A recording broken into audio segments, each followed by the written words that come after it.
I welcome everyone to the Future Ready Society conference series. Today's panel discussion is on Web3 and community development, and it's basically about what are the implications of the development of this space, right, for the nonprofits. I kind of feel like I'm getting to the point where I'm so reluctant to learn new things. I'm one of those seniors who don't even want to learn a smartphone. So there's all this stuff that I haven't tried. I haven't tried ChatGPT.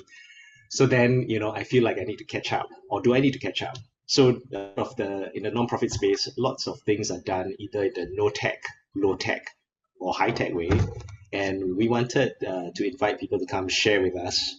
So Qing Ze, you can call him QZ. People call him QZ for short. He will give us a sense of the use cases of Web3, right? What do people maybe some definitions and what do people use Web3 for. And then we have Pascal from New Zealand. He set up the Wellbeing Protocol, a decentralized autonomous organization that's supposed to localize economic contributions from the community. Um, I read his white paper and all the terms I like pop out, contributing to commons, decentralization, building local economies, time banks, etc. And I love it. But then I don't know how it works, which is why he's here to tell us how it works. I bet generation. And we have Jerome. Jerome, you look at where he's from, you think cycling without age. What does this guy know about technology? He actually has a tech background, and actually cycling without age is not cycling seniors around. They've kind of pivoted to using VR, and they are one of the very few who have a presence on the metaverse. I'll get them to introduce themselves soon enough. But I think the structure of today's conversation will be Lisa will go first, talk about use cases. Mark will go deeper into one case, and then we'll have Jerome as a local nonprofit talk about some of these ideas and share his reflections on the implications of practicality on some of this for the nonprofit sector. We'll have a brief discussion amongst us, and then we'll just move into question and answer. It'll be a 2 hour session, but we'll flexibly use that time depending on how it goes. Can I get QZ to introduce yourself first, then Mark, then Jerome? Yeah, sounds good. Hi, everyone. Nice to meet you. Good morning. So I'm QZ. I'm from Singapore. I've been in the Web3 space for a few years already. I started out as a researcher. This year, I'm working on planning Ethereum Singapore. So if you go to ethereumsingapore.com, you will find that the event is in like 12 days. So it's really coming together. We're holding it at the National Gallery, and we actually work together with NVPC to engage some nonprofits over the last 3 months. That's also how I know Jerome, and it's pretty interesting to see like the interest that our nonprofits and social enterprises and charities have interest in Web3 in general. So today I'll take some time to maybe hopefully share with you some interesting use cases or what Web3 is about. I've had quite a lot of practice, but even then, I think it's a complicated topic, so I'll do my best to try and keep it as clear as possible. Yeah. Thanks, QZ. And the reason I'm getting people to introduce themselves is because when you look at even if you read the bio of these people, you don't really know what they're doing. There's so much stuff there. So which is why instead of read their bio, please introduce yourself, Mark. Hi, I'm Mark Pascall. So I'm English originally, but spent the second half of my life in New Zealand. I am a technologist by trade, so I started out life as a software developer and then spent a big chunk of my career running a software development company in the Web2 space. About 7 or 8 years ago, we morphed our company into a Web3 company. So we started doing smart contract stuff. This is in 2016, 17. So we started a thing called Blockchain Lab. So we did smart contract auditing in the Web3 space. And I got very highly involved in the Web3 DAO decentralization space. So that sort of led me on this journey. And since then, I sold my company about 3 years ago and decided I wanted to do something with a bit more substance and sort of use what I'd learned to do some social good. So I've been involved in a lot of things in New Zealand. I've presented to 3 parliamentary select committees. I've set up the first university course on DAOs in New Zealand. I was one of the founding members of Metacartel Ventures, one of the first venture capital DAOs. And they're doing a documentary about me in New Zealand next month. So I've been quite involved, and Yeah, so 3 years ago, I started this thing called the Wellbeing Protocol, which I'll talk about later, as a way to essentially combine decentralization with localism and to create some social good. So we've started on that journey, and I'll talk about that a bit later. Thank you so much, Mark, and look forward to it. Over to you, Jerome. Hi guys, good morning. My name's Jerome. I run a very tiny charity. I sometimes try to find a charity that's smaller than mine. Okay, but we're still a registered charity with IPC status. We serve seniors in terms of helping them fight social isolation, loneliness. So a lot of people look at us and say, yeah, so you do outings for senior. Yeah, we do. And that's our intervention platform. For those not so ambulant, not so mobile, we bring our VR sets. They technically can get out to Bishan Park, Clarke Quay via the VR set. So, it's an immersive experience for them. Sometimes it's really touching if you're right next to them because they remember things. But that's what we do. Now, today, why am I here? I think Justin and I spoke and QZ and I met at NVPC. We are one of the few charities that perhaps a little bit less bound by a lot of the process and structures of the larger charities. So we're able to try new things. In service, we try VR. We're looking at how to get our seniors into the metaverse. On the more administrative side, I'm probably one of the few charities who are now have a presence in the metaverse. We can take donations in cryptocurrencies, and we're looking at trying to figure out how we can get more of ourselves into the metaverse because we are small. We don't have the millions of dollars of reserves, so we're always looking for partners to work with to get to a new area where being small is not going to be the limiting factor. Thank you, Jerome. Thank you. And without much further ado, QZ, tell us what can the nonprofit sector, why should the nonprofit sector care about the Web3? Over to you. Thank you. So for me, I think I like to start by explaining a bit about what Web3 is good for and not touch so much about the technical aspects of it. So if there's anything, maybe as a quick explainer, probably what would be a good analogy rather than being sort of mired in a lot of the technical aspects of Web3, right? Which I realize most people kind of get stuck at, or they end up being a bit bamboozled about, and that can be kind of dangerous, right? So, usually when you Google Web3 or blockchain, what you get is this feel about directly into what Web3 can do for you in terms of cryptocurrencies, right? So I think the first thing that I need to help debunk is that cryptocurrencies is one use case, is one part of Web3. It's not all of it. It just happens to be really well suited for decentralized networks, mostly because, right, money and value can be transacted peer-to-peer. But I think what's more important is for people to understand that the ideas behind Web3 is really that you can create promises that will be kept autonomously, right? So maybe that's a better way to think about it. What I mean is that if I write, some sort of intent or some sort of contract or some kind of system, right? And you build that on a blockchain platform or a smart contract platform, what happens is that you codify this on a group or a network of computers that will run that for you, whether you like it or not, right? So that's very good if done well, and very horrible if done badly. So we liken Ethereum, which is the ecosystem I'm most familiar with and one of the largest, with the idea of an infinite machine. So the infinite machine is something that Alan Turing came about, and basically an infinite machine is that it's a computer science term that means that you can create a machine that can do any computation you can think of for as long as you want, as long as you can keep powering it, right? And so when you are given such power, I think what's interesting is that it's not really what the machine can do, but what you use it for.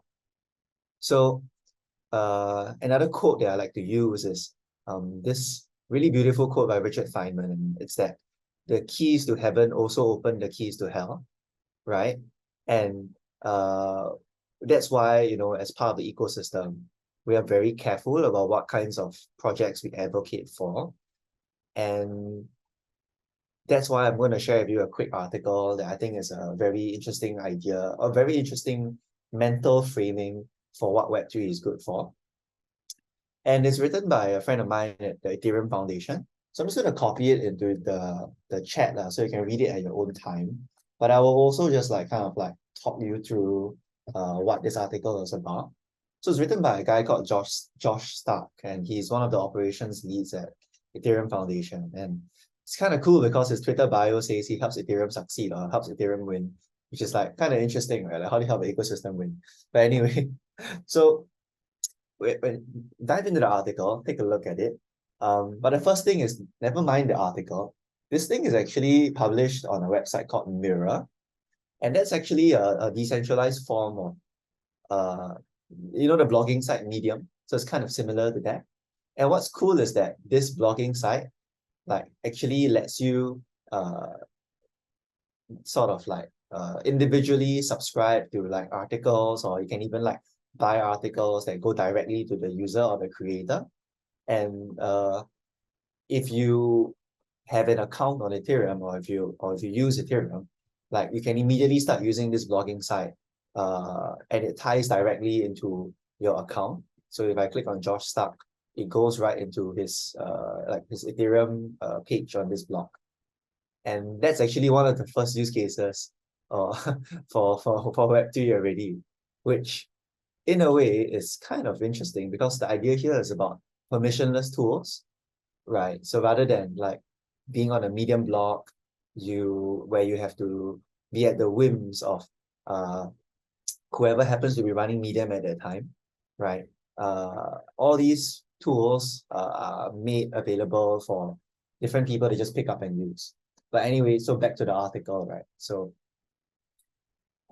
the three words, atoms, institutions, and blockchains, represent sort of like a semantic or like logical order for coordination, right? So what does that mean? For this in particular, it has to do with making promises. So, and the idea that humanity, right, as a as a civilization, it's very bold words, but listen to me. But humanity as a civilization has been constantly trying to find something called sources of hardness, meaning that it's difficult to change and it's more immutable, right? So if you think about the ancients, right, the hardest thing you can find will be built using atoms, right? So when you want to, and this is in the context of transacting value, right? If you want to store like value, what do you store it in, right? So that's why coins were created, like physical currency was created. And this was imbued or uses the quality of atoms being very hard to destroy, or it's something that you can feel and pick up, right? And that's the first phase, which is, you know, you create a whole system of hard currency that represent promises, right? So when I transact, when you pay me in coins, right, I can use that to pay other people, and it keeps the economy going, and it helps value flow across like different societies. But as societies start to grow, it becomes not as scalable, right? Like, I mean, honestly, when was the last time you touched cash? You not so much, right? And also, like when you buy a house, you're not going to show up with like 25 suitcases of like 200,000 each or something, right? Like no one does that. And so what happens is that you rely on a higher level of coordination, which is institutions. And you see that a lot, especially in Singapore. I mean, as a non-profit or charity or social enterprise, right? Like you literally have a tier called IPC, Institute of Public Character. And the idea of these institutions is that they are human forms of coordination. And that's the second tier, which is somewhat hard because it is codified by the collective agreement of, I mean, in the case of the presidential election, the institution of the president or the government, like hundreds of thousands, millions of people can coordinate to agree, like the law, for example, right? And that's really powerful. It's an interesting source of hardness, right? Because it is not physical hardness, but it is still enforced through physical means. Like if it's the law, you can incarcerate people, or you can, or there are certain institutions that create public works, right? These are ways for lots of people to coordinate effectively. But there's also a super high overhead for running institutions, right? Because you have to maintain the apparatus. You need to make sure that you have a constant recruitment cycle. You need to make sure that there are checks and balances. You need to make sure that there's a leadership renewal, all these things, right? But up until now, this has been the predominant way of coordination, right? So institutions are really good. Like if they run well, they run really well. If they don't run well, generally, then it doesn't really look like an institution anymore. It's more like technically, would you call it a mafia institution? I don't know, maybe. But like, it doesn't run as well for the people that's intended to. So here brings me to the last point, which I think we can kind of guess at already. So the newest source of hardness, not necessarily the final source, but as of now, the best source we can think of is blockchains, where you can create agreements that are immutable, that run by itself. So sort of like removing that heavy institutional overhead that lets you create almost virtual institutions or virtual agreements that can run by themselves. And I'm going to give you some examples of that later on. And so hopefully this gives you a good idea of what Web3 can be used for, right? And if I was to contextualize this in terms of charities, right? And especially Singaporean charities, and I think this is something that I hope inspire everyone. It's that Singapore is known for pretty robust institutions, like worldwide, right? I think that's the kind of undisputable. I mean, there might be some countries that have better institutions, but I think we're one of the best, right? So if we could codify these institutions, the systems that help it run, right, the ecologies, and remove sort of the heavy overhead of running an institution and turn that into computer code that anybody can interact with, what you have is a way for us to scale our most effective institutions on a global level. Right now, I think what's stopping like our institutions from being from creating more impact over the world, around the world, is that we simply can't export our institutions. Singapore has been trying though, right? I mean, Singapore's view of the foreign affairs, the world order, or even in mediation, if some of you are in that field, where we're trying to export Singapore's way of our rule of law and all this, or our view on free trade. But in the end, it's real politics, right? But if we could take the chance to export some of these like working institutions, and I think in the non-profit or charity space, that might actually be a good place to start, especially when it comes to like donations or helping to create more accountability in charities. I think that's something that Web3 is really good at, because it's kind of built into it by default. Yeah. So I'm going to give you some examples of these different like online institutions, right? And I'm just going to start with like, I don't know. So I created a few examples on my tab.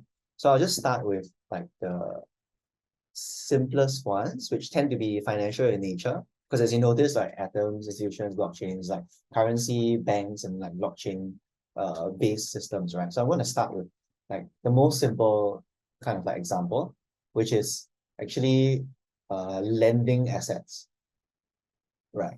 So this particular asset has like almost 7 billion USD in the system, which like to a bank it's nothing. It's like really chump change. But how these assets come together is of more interest to us, right?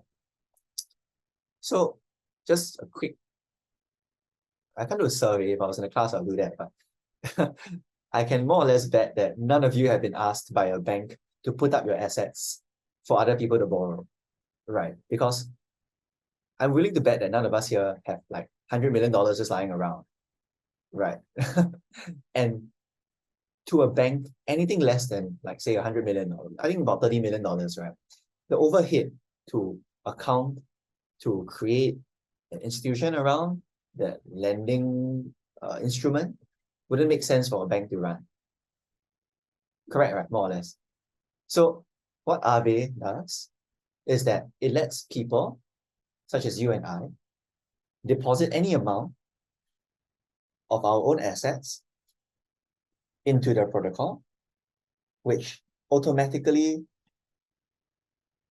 carries out the, oh wait, is it loading? Wait, I don't know, sometimes it goes down. Oh, okay, I think the front end has some issues. Anyway, so it lets any one of us supply our assets into a lending protocol. And then what it does is that the smart contracts behind the scenes lets people borrow these assets and enforces the interest rate that you borrow at.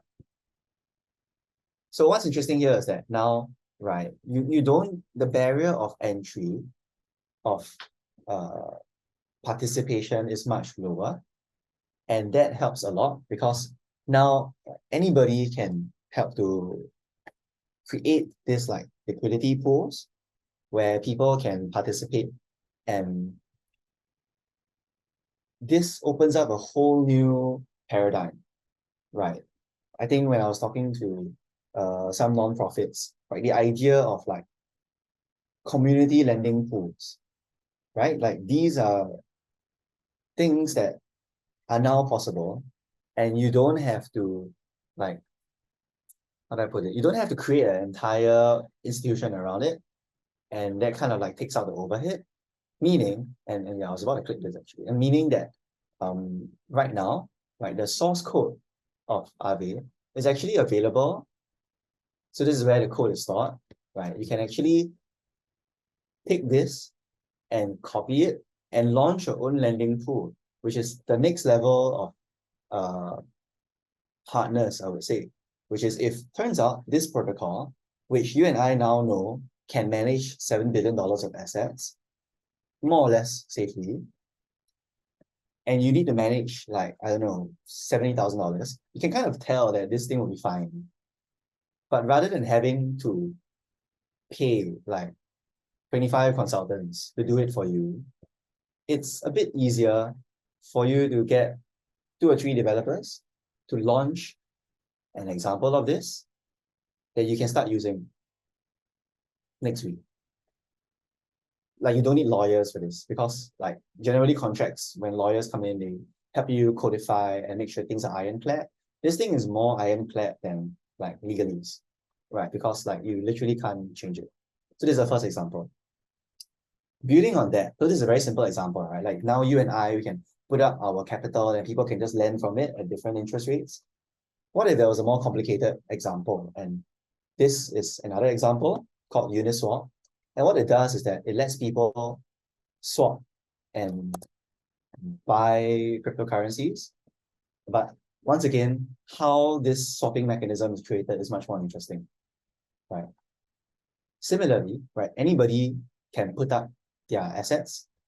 So you can put up, like, for example, Ethereum, or you can put up a stable cryptocurrency called USDC. Or you can put up all sorts of different cryptocurrencies. And what it does is that people can now make swaps between these different currencies. And how the price is determined is actually by the demand and supply, that they follow like a curve, and like based on the amount of swaps for or against like a particular currency, the price changes, right? So why is this interesting? I'm guessing most of you have probably heard of like Forex, right, or foreign exchange, that like the Singapore Stock Exchange or like the money changers, keep, right? And they always offer you some like really stupid rate, right? Like it's like you lose like 1% the minute you change your dollar for won or something, right? So for something like this is essentially a decentralized forex that now you and I can also participate by putting up our own capital onto, once again, liquidity pools that execute these trades whenever somebody wants to do it. And that's really interesting because like this opens up a whole new world. Why? Well, under the hood, what this really does is just for people to swap any types of cryptocurrency. Which means that now, say, cycling without age creates a token, right? And every time you go for a cycling without age event, you get one token to thank you for it. So say in this world right now, there are 200 elderly with 25 tokens each. I can create a liquidity pool and give this token some kind of value. Why is that interesting? Okay, there are pros and cons. So the cons, I'll start first, which is, I would say, and this is a strong critique of Web3, but like the over-financialization of things can be a problem. But this also opens up a whole new way for charities to interact with each other. Meaning that if there is an IPS token, right, and IPS has some kind of, like say workshops, for example, you could create like IPS workshop tokens and swap them 2-to-1 or 10-to-1 and let the market decide what people want to see. And that's really interesting, right? There are risks to this naturally, because as with any somewhat unregulated market, you're at risk of very sophisticated traders pulling some tricks on you. But generally, this opens up a whole new way for people to interact with value. Because if you think about it, when you go back to atoms, institutions, and blockchains, right? Like, what backs the first currency? Well, the Roman emperor will honor a piece of metal with his face on it, right? So if I was to create a new currency with my face on it, no one's going to care. In fact, I think I will probably be executed. Now, here's a little different. If there is a need to create a new way for people to interact and exchange value that may not necessarily be monetary, right? Now you can create a market for it, and people can interact. So this isn't just one way, like say, between the 1-inch token and the Aave token. And you can see that the Aave token, if you swap it, it's worth 229 1-inch tokens. Right. And so this is an example of two human-created currencies. Right. So I'm going to dive into something more fun now, which has to do a bit with governance, which I hope I'm not diving too deep into the DAO side of things. But I thought it'd be cool, especially if we happen to come by Ethereum Singapore. This is a proposal that I put up onto Nouns DAO, and we won. Honestly, it looks like it's a lot, but it was a hair's breadth. The last 20 minutes were very intense for me. But basically, I will answer the question later. But basically, what Nouns does is that there is a group of people, right, that can, I'm not sure if you can see this, but I highlighted the top left-hand corner, right, that help to allocate a treasury through voting on different proposals that are put up to the DAO. I'm going to not explain about what DAOs are, but just show you this as an example. But how the voting is done and how the treasury is accumulated is very interesting, right? So for the voting, how it's done is that whoever owns these nouns, right? So you can see the characters, right? These individual characters, right? Whoever owns these nouns get to vote on whatever proposal comes up, right?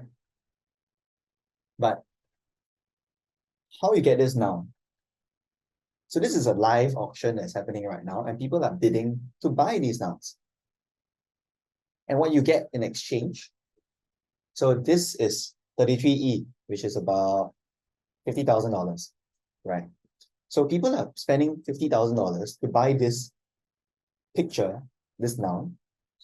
The money goes to the treasury of the collective pool of all prior 826 nouns holders.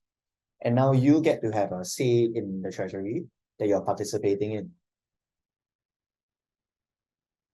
And this concept, which we call being nounish, and it's a cute name, but really what it does is that it's the idea of allowing for a collective to make decisions. And this isn't always good. So the good side is that when you look at the projects and the proposals, right, you get a lot of very interesting projects that, like, prior to it being announced, might not have been funded, which I think, you know, it's a challenge that different non-profits have been facing, which is that right now, I think a lot of them are kind of beholden to what grant programs want. And so it's very hard for you guys to, like, innovate. But if you look at nouns, right, like, okay, it's a bit hard to explain, but for example, the first one, it's like a sculpture that the DAO voted. I think they gave about $3 million to create a sculpture to represent nouns in the middle of New York City. Right. And the nouns holders agreed that this was of value to them, and therefore collectively agreed to vote for and approve this particular proposal. Right. So you get all sorts of interesting ideas, like creating art. You get people bidding on other art, creating a public goods library, creating a web series, Nouns animated series. It was defeated, so not particularly good. What else was done? How do you manage the treasury? So they stake 10,000 Ether on a financial instrument, right? All these different, like, projects were voted on by the people who donated to the treasury. That sounds a bit familiar, right? To nonprofits and charities, right? Like World Vision, for example, has always had different ways where people would donate and give to particular individuals that needed money, right? Or generally, when, like, people donate to charities, sometimes you put them on or you have them help take part in certain decisions as part of the board or as part of, like, some survey that you create, right? The overhead of doing that is pretty crazy. Yeah, I can imagine. But what Nouns has created is that if you see the word fork, now anybody can also spin up this, or can also replicate this noun paradigm for their own organizations. And it's up to you what you want to do. So I've seen different organizations come up with a copy of Nouns, but focus it on particular niches and interests. So this is a public noun, which is clearly not worth as much as a real noun, but it has about 150 Ether in it, which is still about, like, 100K plus, right? And this noun copy is used for doing a whole different class of projects that ideally is focused on public goods. Right, so this is one example, and you will find a lot of these different nouns copies everywhere. Some are pretty interesting, but generally what you have is a mechanism for a community to come together and retain some kind of say over what the community does as a collective. All without, okay, to be fair, there are people involved in the administration of, like, running these things, because you still need to facilitate conversations and stuff like that. But I'm pretty sure it's much lower overhead than running an institution with this level of complexity, right? So the last example I want to give, because I think I'm a little over time, is a project that I work at and help out with also, called Clear Fund. And I use this as an example all the time, because I think it's very relevant to charities. So similar to nouns, right? The idea now that you have an infinite machine, you can build anything that you want, right? What you don't want is to replicate current examples, which is that power and money are very tightly coupled. So for nouns, right, power and money are slightly decoupled in a sense that, say you put 50K, somebody put 100K, another person put $1 million when they are bidding, each of them still get one noun, right? So it flattens the curve between power and money. But what ClearFund does is that it completely separates, more or less, separates the ability to influence from monetary power, which is pretty interesting. Because the use case for this, when you look at it in terms of charitable donations, and I think nonprofits can empathize with this, is that it allows for a large pool of money to be allocated by a larger amount of people that better reflects their preferences. Meaning what, right? Like right now, say, Toadboard, okay, our good friend Toadboard, creates a pool of money that wants to support aging projects, right? And this is very common, right? So large charities will have a particular focus area, and then they will like allocate funds to it. And what happens next? They will create a grant committee. And this grant committee has to be like didacts. They are known, not generally in Singapore, they are known probably not for being very active in the aging space, right? But known for public service in other areas, or they are conventionally successful, or known for having high integrity, that they can create a system to help allocate that particular pool of funds to maximize or to improve the situation of aging, right? What ClearFund does, by using a mechanism called quadratic funding or quadratic voting, it flips the script on this. Meaning now, rather than having a grant committee of, say, 15 people decide on where that $1 million goes, what we will do now is just invite all the aging charities to come together, put a pool of money that the tote board, say they're 1 million, right? Okay, maybe every year they will run 100K grant round. And then we'll invite the community to donate to charities. So you see on the left, it says 81K in DAI for matching pool, and about 5K in contributions, and 268 people donated. What happens here is that individuals came onto this platform, pick the projects that they like. Say I like animals, right? So I click on this project, which is a Web3 wildlife conservation project. It's really cool. I like it, right? And I can donate directly to it. So I put $3 into it, right? And I choose maybe 4 other projects, $3, $2, $1, $3, right? Small amounts, very small amounts, because I'm not a rich guy, right? What happens here is that this protocol will aggregate all the projects, and based on the amount and the amount given and the amount of people that donated to particular projects, use that as a signal to allocate the $81,000, the large sum that Toadboard put up, to all these different charities. Meaning, rather than the amount given being allocated by just a group of 15 people, what you have is twofold. One, you get to express, or you get to at least see what people that actually may be interacting with the charities, or what the public feels, or what a broader segment of society feel are good charities, right? Because they'll just donate to charities that they like. And two, it decouples power from centralized decision-making, which may not allow for more interesting projects. Like, honestly, like, tell me which charity is going to fund a project like this, right? You're going to spend like 2 years explaining to the grant committee why I should allocate funds to a metaverse wildlife conservation project. And they'll ask you to run it for 6 months first, and then say like, hey, can you show me some results, like which animal is really being taken care of, right? Well, I think this is a cool project. I want some funds to be allocated to it.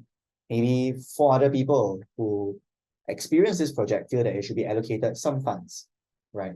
And that's an interesting way of having the public express their interests or express their preferences and have that translated directly into monetary allocations. Yeah. And this is very relevant for charities and nonprofits, because when you run around like this, right, it gives small charities a chance, finally, right, to get some funding, which I think will be of interest to you. Okay. So this is it for now. I have one question, which is, I want to clarify what the tokens use might be for nonprofits and how would minting a token benefit local nonprofits. So firstly, to answer this question, never mind the idea of a token, right? Just think of it as a way for you to keep promises. Okay, so now that you can, Justin, you're unmuted. So now that you can keep promises, you can keep it in perpetuity and globally. What are you going to do with it? Some examples that I have seen in the workshops that I've given at NVPC is that there's sometimes a lot of like unquantifiable support that people give to charities, like your time, for example, right? And I know there's been a lot of talk about like time banking, for example, or like say non-financial benefits, like you provide pro bono work to charities, right? Right now, for you to track it, you probably do it on Excel or Microsoft Word or just through emails. And only you can prove it, or this sort of promise is only usable if you were to do something with it. And odds are most charities don't have the energy for this. What you can do now is you open up a whole new way for different people to interact with the work that you do. So one example is, for example, if I create a time token that, say your charity likes to reward your volunteers. Every time you go for a volunteer session, you get tokens commensurate with the amount of hours that you get. And Deloitte shows up, and Deloitte is like, I would love to contribute, but like, I'm very busy. So what Deloitte can do, putting together all the different pieces, is that they can simply create a liquidity pool on Uniswap that gives each of your tokens value. Or they could honor these promises themselves and say, you know what, anybody who participated in these volunteering projects for the last 6 months can now claim with Deloitte $25 for every hour that you spend. I'm happy to donate to you directly. And anybody can claim it. So you don't need to facilitate that claiming process. Now that's also possible, right? So I would say it kind of lowers the barrier of entry for different ways for people to contribute to your cause. Yeah. Thanks, QZ. You can take the questions later also, because I wanted to move on and this kind of deeper discussion later. Oh, okay. just to kind of reflect on what you did. Some of the Web3 applications are collective governance. In a sense, Nounify sounds to me like a co-budgeting platform where people can come and make decisions on what to invest in. And the Clear Fund sounds like shared gifting, which Topot has tried, except that, instead of them deciding on which non-profits that support seniors to give money to, they either let the non-profits decide themselves or even include a mass group of citizens to make those decisions. I have questions about that, but we'll go to that later.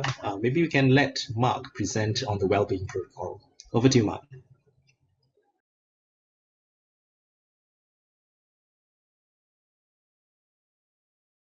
Can you hear me? Yes, and you can see my slides. Yes, yeah, cool. Right. Okay, so I've got a little presentation. I'll talk about our journey and sort of give you some context of how we've got to where we're at. I'll talk about the basic architecture of what we built. If we've got time, I'll give a quick demo of the software, talk about our vision roadmap, and then hopefully lots of time for questions. So as I mentioned in my introduction, I've been a technologist for many years. I I kind of got quite disillusioned about 3 years ago, disillusioned with the sort of the capitalist system, but also with the way Web3 was going. As I said, I've been involved in Web3 for many years, since the very beginning. And the way I describe it is that Web1 was read only. Internet's, newspapers on the internet, we could just read stuff. Web2 was read write. We could interact with websites, so that gave rise to the Ubers and the Airbnbs and all the others. Web3 is this emerging infrastructure, and it is quite nascent, it's quite new still, that allows us to create this new generation of software that can be much more decentralized, open, inclusive, and transparent. But I say it can also be used for lots of good things. And so what has happened in the Web2 world as we know it, and the Web2 world had this huge promise when it was created. What has happened is it's evolved into this centralized system controlled by a handful of unelected tech entrepreneurs in the West Coast of America. So the Zuckerbergs, et cetera, et cetera. So they essentially control it, and we've become serfs on their kingdom. And that's what the Web2 world, just through the fact that it can scale, you can achieve massive global disintermediation and centralization. So when you combine capitalism with massive global scale centralization, this is where you get to. So the world of Web3, I think, gives us a glimmer of hope that we can start to push back and move back to a more decentralized world, which is where we came from. When we were hunter-gatherers, we were decentralized, spread around the world in small communities, and that's where we're happiest.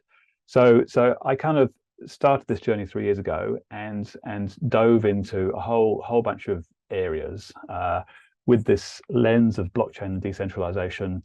I started looking at new forms of capital, and that actually came out of the permaculture world. There's a really interesting article on that.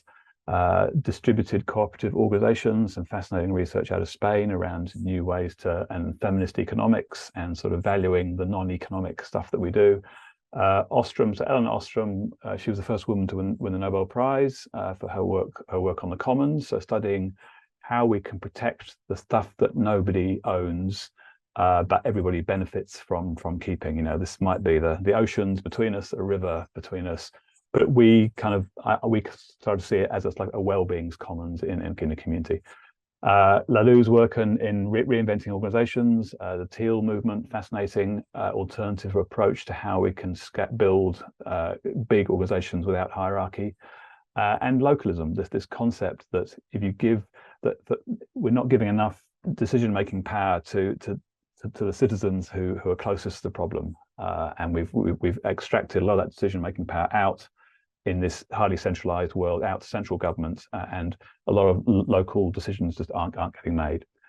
I was also really influenced by this book called The Third Pillar. So Raghuram Rajan, he was the ex-governor of the Reserve Bank of India, ex-chief economist of the IMF. And the way he describes it, which I really like, is that society is built on 3 columns. You've got the free market, capitalism, corporate stuff.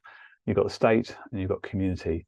And he argues over the last few hundred years, the Industrial Revolution, the technological revolution, the massive scale disintermediation and centralization has caused the power to shift significantly. It's caused the power to flow into the free market, into the corporation, into the government, into the state, at the expense of community. So community's been left behind.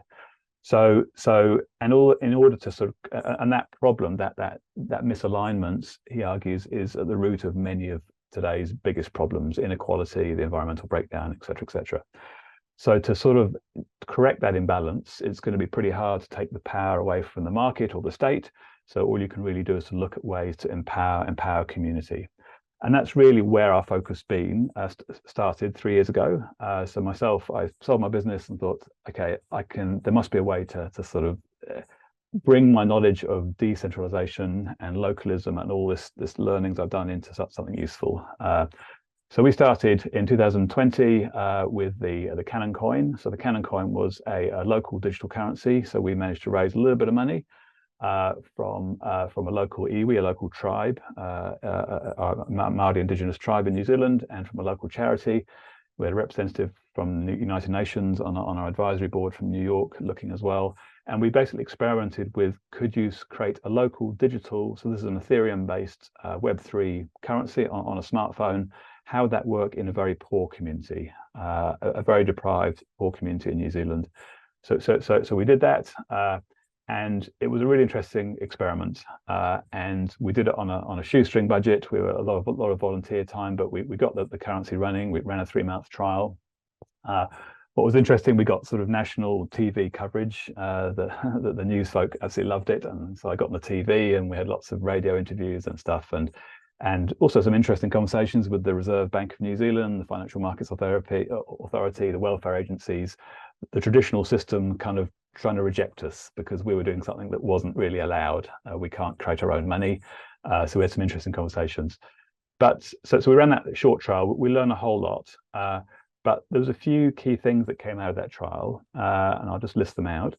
One, that when we were in these communities, there were these amazing people doing amazing things at a community level, but they were struggling to get grants. There was this money from government to support community stuff, but the people just didn't know how to apply, where to get the money. They needed special skills. They needed a legal entity sometimes. It was really hard. So that was one of the things we learned.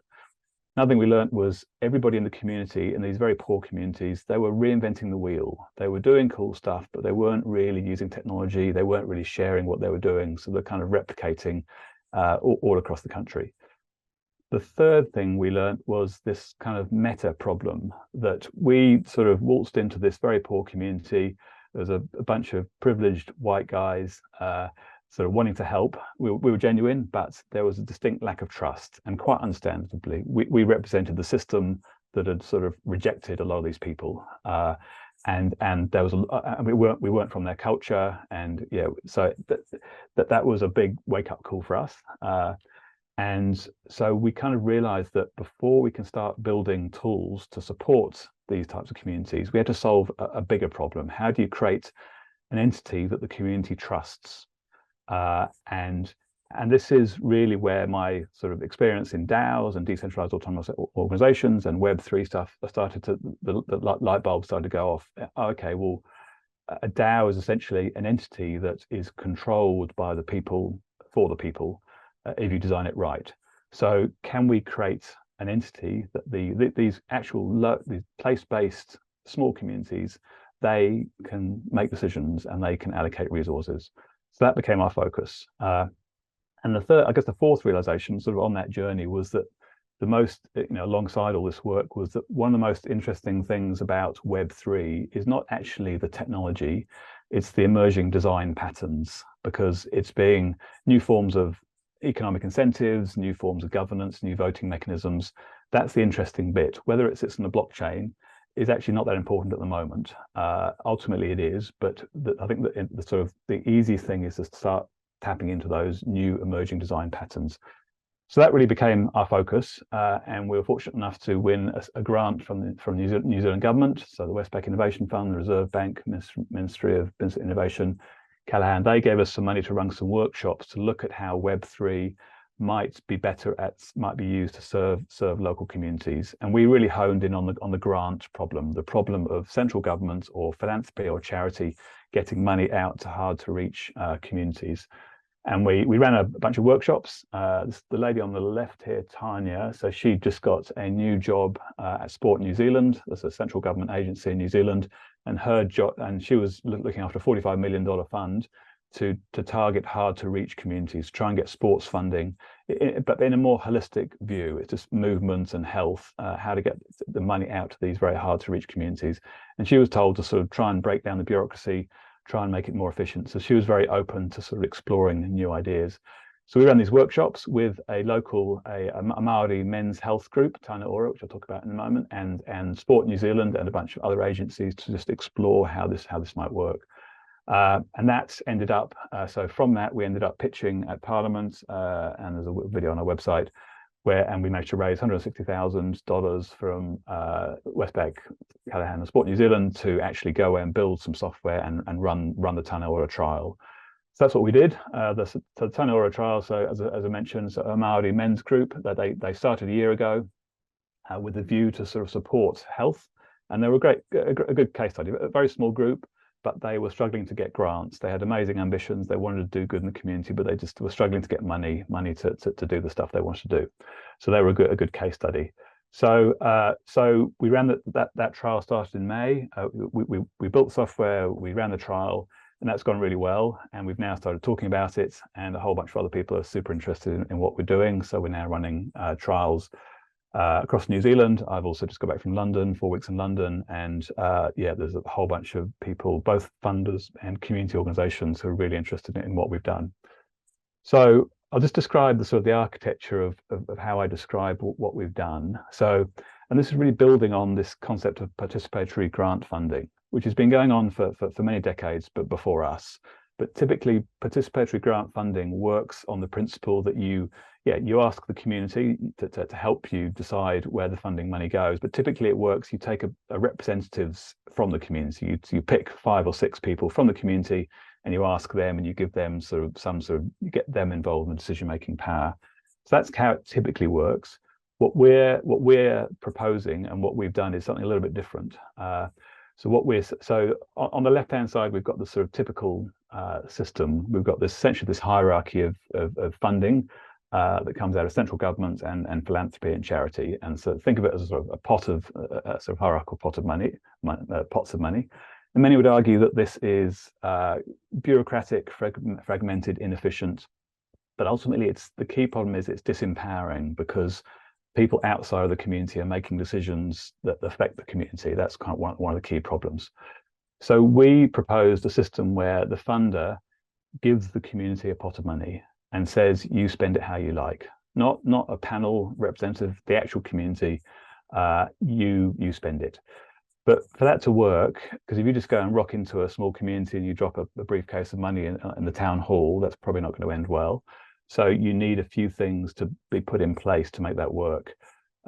One is you need a constitution. So a constitution is this agreement. It's written down that specifies it's kind of the contract between the funder and the community. It says the purpose of the fund. What is the fund used for? What are the rules behind how the fund can be spent? The rules of the game. And this really needs to be agreed by all parties before anything starts. And the next key thing is a governance mechanism that will give the community an easy, fair, and transparent way to decide where the money gets spent. So the money can only be spent through this system. And that's essentially the bit that we've been focusing on, and the bit of the software that we've been sort of bringing in sort of the world of Web3 design patterns to try and do that in a new way. There's a few other bits that will make it work. One is a kind of risk mitigation system for the funder, because funders get pretty nervous when you say other people are going to spend your money, that they say, well, hang on, what happens if they get to go and abuse it and they break the constitution? So we say to the funder, okay, you agreed to put a certain amount of money in, but you drip feed that money in. So you put 5%. So for our first trial, the funder, Sport New Zealand, put 45,000 New Zealand dollars in, but they're putting about $1,500 a week into the fund. So the funder reserves the right to stop the next tranche of payment if the community abuses the rules, the constitution, if they break the constitution. And because everything is real time, everything is transparent, the funder can see immediately if things are going wrong. The fourth sort of component is outcome measurement, because if we can prove outcome, community outcome, then we can feed that information back out to the funder. That will incentivize them to put more money in, but it can also be used to attract other funders in. So this is what we pitched. This is what we went away and built. And what I might do now is actually give you a demo. So I'll just get the technology to work, because it's for a lot of people it makes more sense when I actually show people share screen.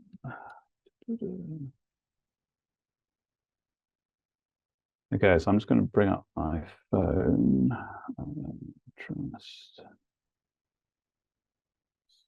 Okay, so this is the app, and first thing I'll say is I want to define community. So a community. So we're working in a hyper-local space. So a community can be 20 people who want to create a community garden. It could be a few thousand people who want to work on youth mental health issues in their area. But typically we're focusing on place-based communities, and we want people to actually physically come together. We want that human relationship stuff to happen. We don't want people to be sitting at home on their phones. What we want to do with this app is to create this layer that makes that decision-making process a bit more fair. So, the stay-at-home mum who can't get to the meeting, or the person who's not got a very good loud voice in community meetings, we want them to still be able to have as much impact as anybody else. We want to make it fair, but we also want people to physically come together and have those nuanced, human discussions, build human relationships. So the way it works is, so this is the app. So I'm going on the main menu. So there's a constitution. So this is an example community, the Ross Reserve. So this is about replanting an area, a local area, and to foster community cohesion and well-being. But it could be anything. And a person can be part of many communities. Like if I switch communities here, I can see some of the other communities that I can apply to join. But essentially, once you're in the community, you have the ability to come up with ideas, you have the ability to vote on other people's ideas, and you have the ability to actually be paid money to enact proposals. So the way it works is, so this is the list of ideas. If I click on the bottom right, I can add a new idea, super simple, and I can add any idea anytime. It just pops into the app. And we worked hard to make the app accessible, usable, and it's been tested on very low end devices, and so the idea goes into the list. So then the next thing is that anybody in the community can, and so we got the fund at the top. So at the moment this has got $3,600 in it. So the ideas then are voted on by the community, and so I can, if I like, let's say I like the second one, fix the steps at the top of the loop. But yeah, I'm going to give that. Now, we've implemented this thing called quadratic voting here, and the way it works is that each person's vote carries a cost. And so I've got 100 voting credits. So you can see at the top right of the screen, I've got 100 voting credits to start. If I vote on something, I give it 1 vote, it costs me 10 credits, so it goes down. So I can vote on 3 things. I'm just using my thumb to pull the slider across. So it costs me 30 credits. But let's say I'm really, I'm a little bit passionate about something. I want to give this, the fix the steps at the top of the loop. I want to give that 2 votes. That costs me 40 credits. And if I want to give it, and it goes to the top of the list. If I want to give it 3 credits, it costs me 90 credits. So 3 votes, it gives me 90 credits. So the cost of each vote on a specific thing goes up exponentially, goes up quadratically. And there's lots of science around this, but essentially each person, it helps people to consider the relative importance of each choice. And because this is a real-time continuous voting system and I can change my mind anytime, so anybody can express the intensity of my preference. I can show that I deeply care about an option as opposed to caring about a little bit. And we make it, and you can't care about everything because you basically run out of votes. So I've now run out of voting credit. I can't vote on it anymore. So I'm going to have to, and if a new idea comes in, I can change my mind and move my vote across. So what happens then is that we have a subset of the community called the stewards. So these are people within the community who have some additional responsibilities, and they're tasked with taking the popular ideas, i.e. the ideas that have risen to the top of the list, because the ideas are ultimately right at the top. So the community decide are popular. The stewards take those popular ideas and they put them into review. So these are 3 that are in review because they were popular. And I'm going to click on one of those and I can see how people voted, but I'm logged in as a steward. So I've got special rights that are in pink down below. So I can create a draft proposal. So this is where we take the idea and the steward works with the proposer to morph that idea into something that has a bit more, is more easily comparable, has a few more details. It has a cost, so I'm going to put a cost of 400, and an owner. So somebody's got to own this proposal. That's Benjamin. And benefits, risks, a time frame. So it's going to be done in 3 weeks. And this checkbox here is pretty key. So this checkbox is me as a steward. I'm saying I'm confident. So if I click on the Constitution, I can just remind myself of what the Constitution is, what the purpose of this fund is. But I'm putting my reputation on the line, and I'm saying, okay, I'm confident this proposal is in line with the Constitution. So I click on that, and then I can publish for approval. So then that has to be agreed. I won't do it now, but it has to be agreed by the other stewards, and we've got a bit of stuff around that. But what happens then is it goes into sort of a second round of voting. So we're now in the proposals tab of the app, and I can see that all the proposals that have got all the information in them now, so they're comparable. And again, we can go into this quadratic thing, so I can show my how passionate I am. We've built a couple of interesting things in here. One is, so the blue bar is the number of votes in real time that the community has put against this proposal. So that will change over time. The black vertical line is the threshold, is the voting threshold. So how many votes this proposal needs to pass. And that's automatically set by the maths. And it's based on a few things. One, it's based on the cost of the proposal. So a cheaper proposal requires less votes than a more expensive proposal. So that's hard coded in the maths. So yeah, a more expensive proposal needs more votes to get across the line. It's also a function of the fund. So the fund at the top, remember, it's changing all the time. So the fund or funder or funders are drip feeding money in. So that's going up every day or every week, but it's also going down as proposals pass. So when the blue bar hits the black line, the proposal passes, the fund goes down by the amount, say $200, and it drops off this list. And then when that happens, yeah. So, and I'll talk about that, what happens then in a minute. But the other dimension that we've added is time. So we built in a thing called conviction voting. So conviction voting is this idea that you layer in time. So when I put my 3 votes on here, so say I'm passionate about this host community barbecue lunch idea, you'll notice that the blue bar doesn't change immediately. And that's because we've built in this time dampening effect. So if I put 3 votes on today, it will slowly build up conviction. So perhaps and we said it follows a logarithmic curve. We've said it's a half-life, I think 3 days on this community. So it'll slowly build up. So after 3 days, my vote will be 1.5. After 6 days, it'll be 2.2.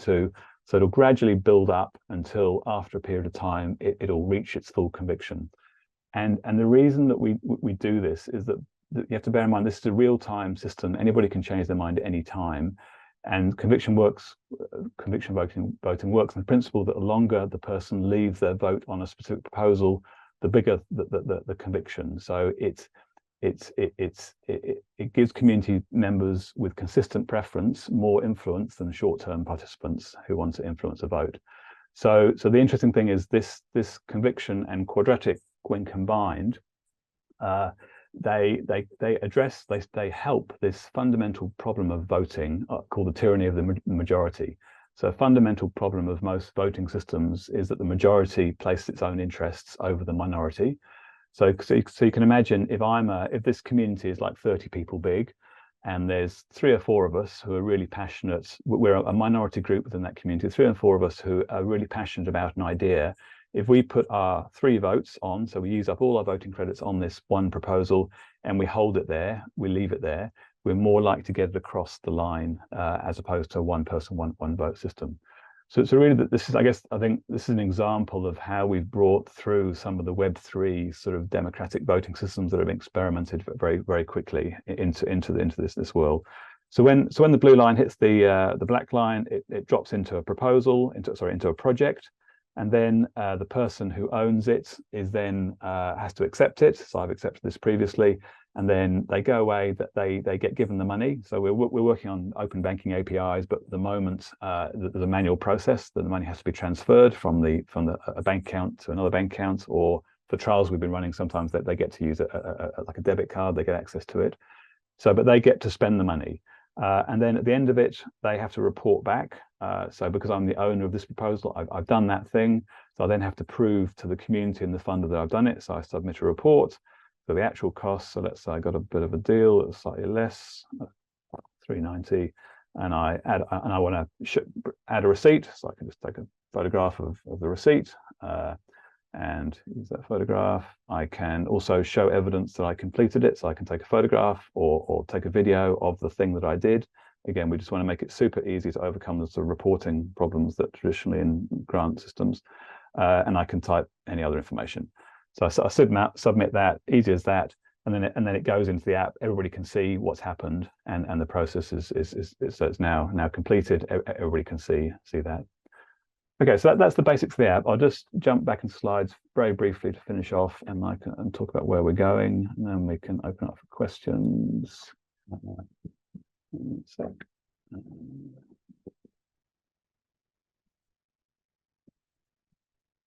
Okay.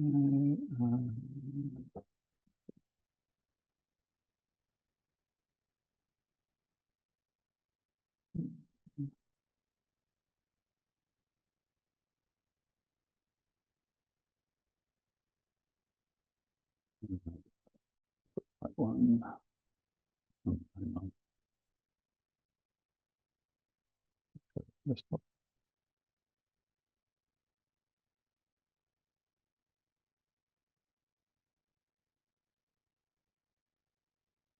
Okay, can you see that? Yeah. Okay, so that's software. Let's get through that. So basically, this tool is very much our first step towards our ultimate goal of building place-based well-being DAOs, so localized, scalable DAOs. And when we talk about scalable, we don't mean making these communities bigger and bigger. We mean replicating them many times. That is what localism is. It's not sort of typical scaling. It's replicating, and so we want to create these decision-making entities that support local well-beings and applying sort of DAO principles. But I guess on that journey, we've actually, with this tool, and as we've been speaking to more and more people about what we've built, we've actually created this quite radically new way to fund community initiatives because we reduce a lot of friction. We enable a platform to get directly from the funder, directly to the community, cutting out a lot of the sort of inefficiency in between, in theory. And it also gives, if you can imagine a future, and we're just building this at the moment, like a portal website, where if I'm somebody with some money, I might be a philanthropist or just somebody with some spare capital. If I want to do good in my area, I log into the website, I see all the communities in a geographical region or all the communities in an area of interest, like ecology or mental health or something. And I can just donate with a click of a button, or I can stake, I can park my money so that money can be used by the community and interest earned, but I have the right to get it out again, just like some of the protocols that were showed before in the previous presentation. Staking is it's about sort of putting your money in, but having the right and not having to ask permission to get it back again. So I could stake that community, stake my money within a bunch of communities, 2 clicks, and I can see real-time feedback around the impact that I'm having. But of course, once we have this trusted entity that the community trusts, the community is making decisions, we can start to build out a suite of tools to support localism and community well-being. This is really looping back to where we started in our journey around things like community currencies. We've then got like a mini government, a mini reserve bank that the community actually trusts to make decisions. But we can also build out the governance tools, so liquid democracy, steward elections, delegated voting, opinion signaling, reputation tokens, all this sort of stuff. And the financial tools, the savings pools, local currencies, we can build that in a replicable, scalable way. And we've had a lot of the communities we've been talking to that they do talk about coordination tools, volunteer coordination tools, this non-economic system that accompanies our economic system. I think it accounts probably half of economic activity is volunteer work, from the parents looking after kids, aged care and all that sort of stuff, things that people aren't paid for, and the bigger scale projects where people coordinate to do ecological projects, that sort of thing. There's a huge opportunity to provide better ways to do that. But ultimately, we want to create these entities so they can support wealth value creation from within. So we want to create these community DAOs that become less reliant on funders. So step 1 is one funder paying into a fund the community controls. Step 2 is multiple funders. So the community has more power, they're not reliant on one funder. And step 3 is the community actually generates its own wealth and using these financial tools. And what is it really exciting is we can start to connect into the world of DeFi, and in the previous presentation, that they're generally the banking and the financial system doesn't serve poor people very well. There's nothing in it for the big banks. So that's under, a lot of people, even they've got bank accounts, that they don't really use that system. So we could potentially connect these local wellbeing DAOs directly into a far more efficient world of DeFi. And there's lots of issues around that, but that's one sort of thing we can go to. But also just supporting communities to leverage their collective voice. So in any community, there are real people with they got votes in normal political systems. They're consumers of products. If we can start to bring together their collective voice in a better way, then they become more powerful, and the data they collect within their ecosystems becomes more powerful. So final slide. So this is where we're at. We've completed stage 1, funded by the New Zealand government. We're running trials across two countries now. We're looking to raise about 400 US to give us a runway to build out some of the tools that I've talked about, and then yes, then we can sort of tap into the sort of impact investor network and potentially create an impact token that can be more directly used to fund the initiative. Yeah, so bit of a whistle stop tour, but very keen to have questions or feedback. Thank you so much, Mark. We'll go to Jerome for his reflections and comments, and then we'll have questions from the floor. Jerome?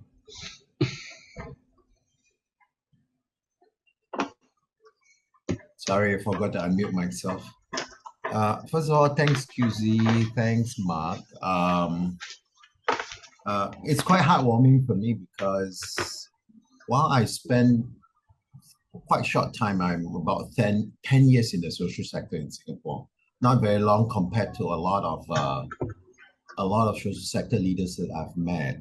But I have to say that some of the ideas being talked about from what QZ showed from quadratic funding, which is something that I'm really quite interested in, to Mark's presentation about how the community can decide on a set of resources, in this case set about by one organization or a few organizations, or eventually mini endowments that actually could be from everybody, and that would be determined by the group of people who would then participate and potentially be enjoying the end result and the outcomes of those efforts.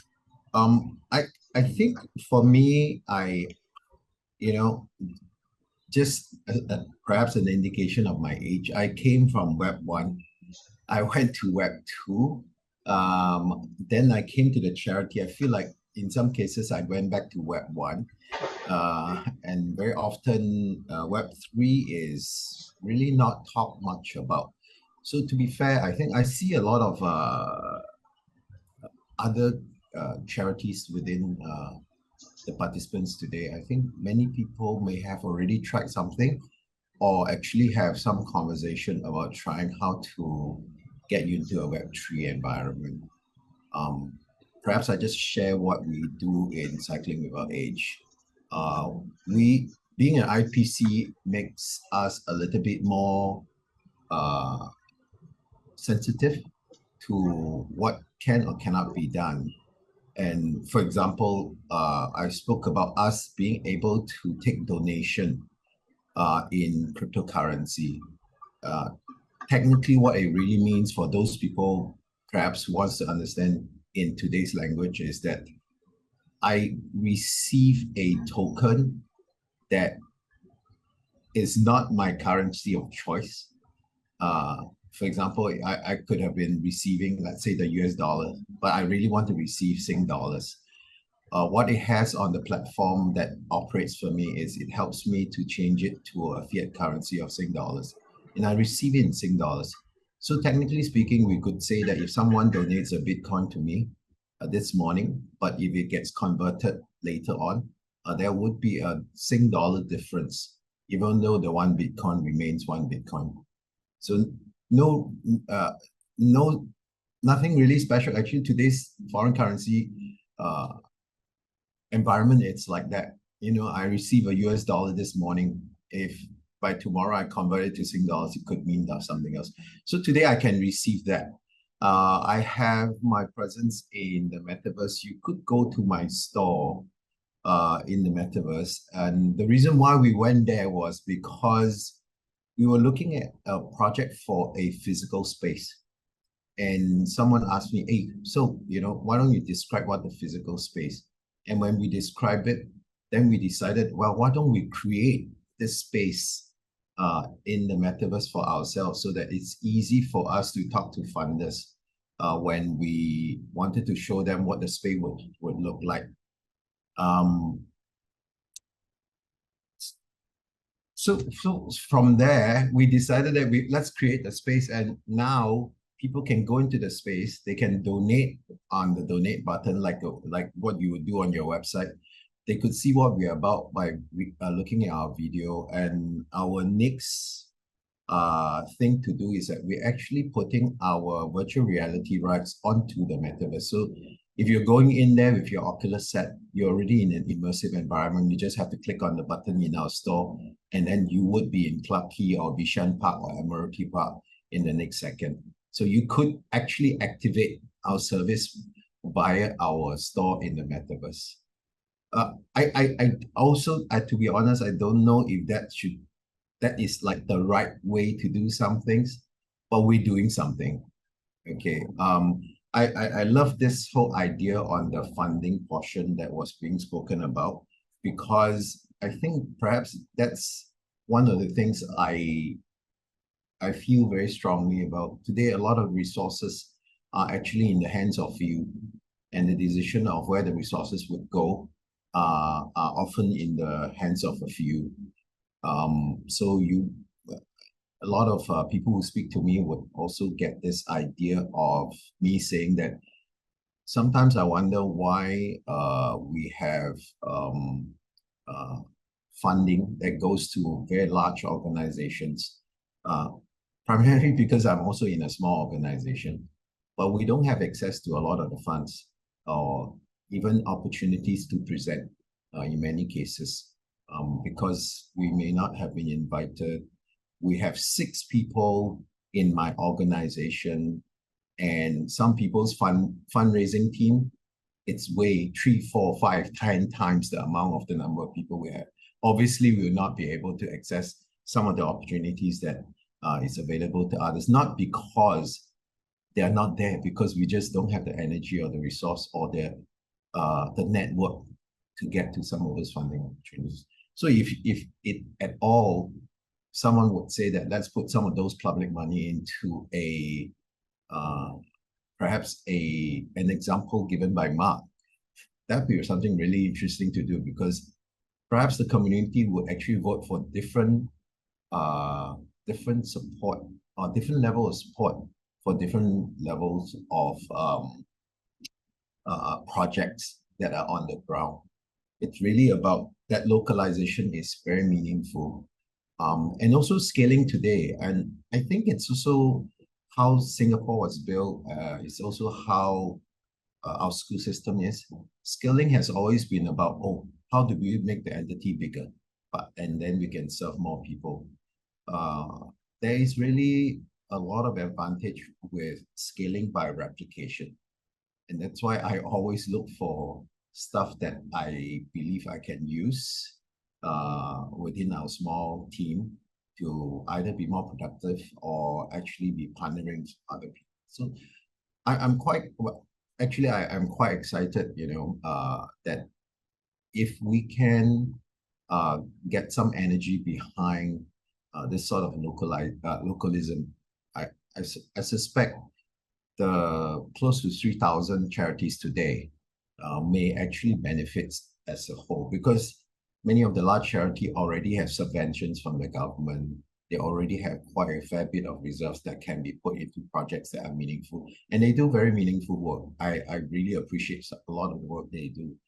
But where would be the best ideas? Where would be those Web3 meaningful experiments, if you would call them? It would be at the fringe. It would be people who are not frantically working on something that maybe they're partnering with the government today. So we need to start looking at how we would bring on stream some of those ideas and test them and trust that people are actually trying to do good, rather than possibly let's put in all kinds of processes and KPIs to make sure that they are not. Surely a certain level of governance is required, but where's that seed funding? And sometimes people ask me, is there a lot of entrepreneurship in Singapore? There are a lot of entrepreneurial ideas. Question is where you would get some resources to really be able to fill them. And then people say we can't find, but let's go to the fringe and look at some of these ideas. And I don't know, I think QZ, Mark, your sharing has been quite informative for me and also very heartwarming. I would just like to stop here for a while and perhaps get some idea from everybody who's actually in the participants group. Thank you. Thank you, Jerome. I think as a struggling to figure out what's Web 2, Web 3, something that said were kind of stuck with me was it's not the tech that perhaps we should put at the forefront. Should I use this or that? But it's the emerging patterns. And the emerging patterns that seems to me the most interesting is the decentralization of decision making. Who's controlling decisions and how can it be centralized, and if you can decentralize decisions through a no tech or even a low tech solution, that's good enough, I think, for me. How do you have local control instead of and how do you create a kind of change, almost an alternative model of change, because centralized control requires scaling, but localized control requires proliferation or replication, like Mark says. So you create many small communities, and um, I'm thinking of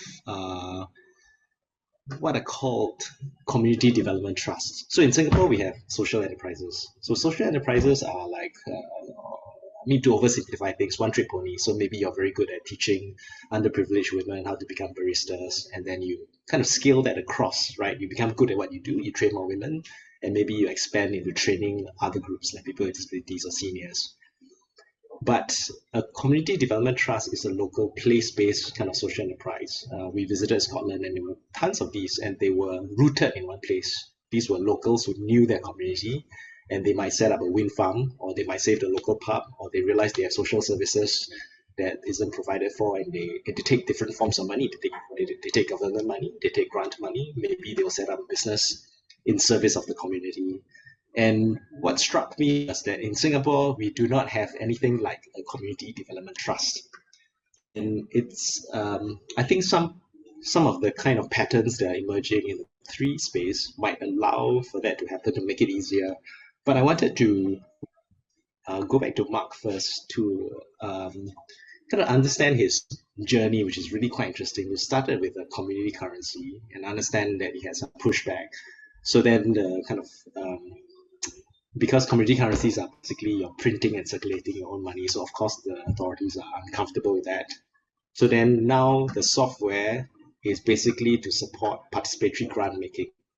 But the participatory grant making is merely a stepping stone towards bringing more funders in. So it's not just one big funder, you have multiple funders, you even have locals or individuals contributing to community wealth. And then the next step could be the community generating its own wealth and then leveraging the collective voice. Maybe it's kind of, did I get that right, Mark, to understand the... Yeah, no, you summarized that very well. Thank you. And I wondered if that strategy is something that that emerged, or was something you realized that is the stepping stone, that is the milestone towards local communities being in charge of their own fates.